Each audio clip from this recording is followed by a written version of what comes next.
नमस्कार, मैं हूं नीलू।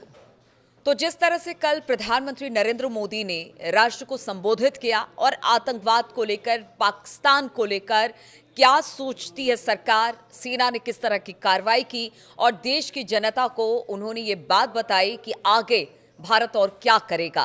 पाकिस्तान के नापाक इरादों को ध्वस्त करने की कार्रवाई आगे भी जारी रहेगी, लेकिन फिलहाल कुछ दिन के लिए सीज फायर किया गया है। अब देखिए, सीज फायर का उल्लंघन भी लगातार पाकिस्तान कर रहा है।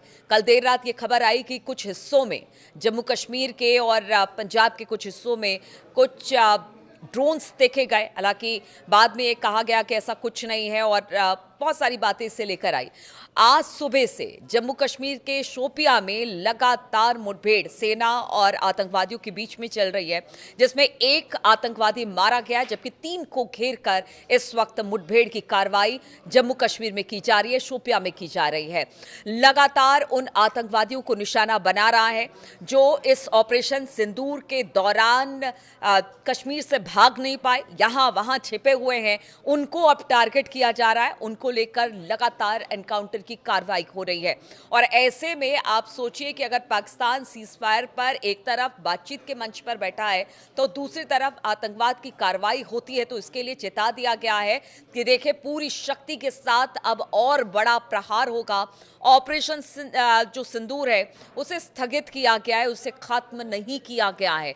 जब भी वहां से यानी पाकिस्तान से किसी तरह से टेरर एक्टिविटी होगी तो उसे युद्ध का दर्जा मिलेगा और उसके बाद पाकिस्तान सोच भी नहीं सकता कि भारत किस तरह के हमले करेगा, क्योंकि इसका एक नमूना ऑपरेशन सिंदूर में दिख गया, जब भारतीय वायुसेना ने किस तरह से आतंकी ठिकानों को निशाना बनाया, चुन चुनकर जो पाकिस्तान के एयर बेसेस है उनको नष्ट किया। इससे अंदाजा लगाया जा सकता है कि पाकिस्तान की स्थिति क्या रही।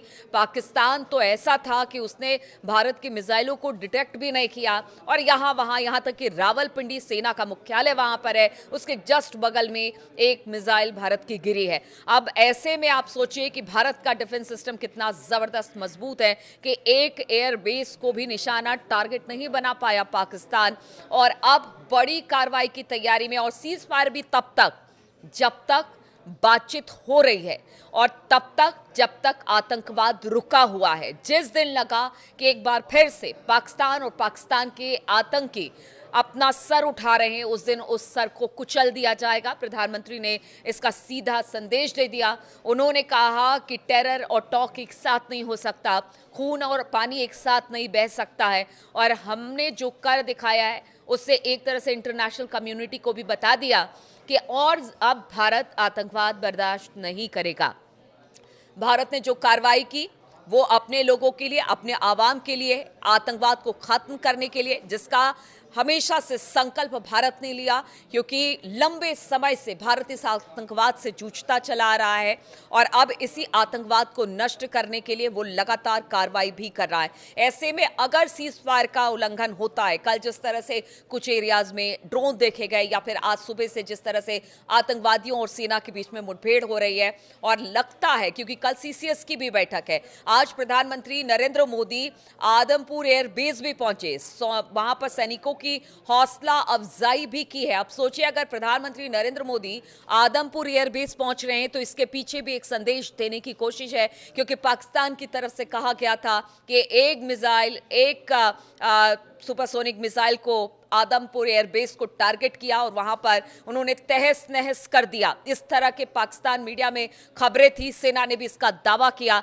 आज उसी को बताते हुए प्रधानमंत्री आदमपुर एयरबेस पहुंचे। उन्होंने बता दिया कि देखिए, यहां पर सब कुछ ठीक है, हमारे सैनिक, हमारे जवान जब तक इस तरह से तैनात हैं तब तक हमें कुछ नहीं होने वाला है। और वहां पर उन्होंने सैनिकों के साथ मुलाकात की, उनकी हौसला अफजाई की। तो प्रधानमंत्री का संदेश बिल्कुल स्पष्ट है, अगर आप हमको छेड़ोगे तो आपको छोड़ेंगे नहीं। और इस बार तो इतना बड़ा प्रहार होगा कि पाकिस्तान उठ नहीं पाएगा और पाकिस्तान कहते हैं ना कि नक्शे से उसका सबूत तक मिट जाएगा।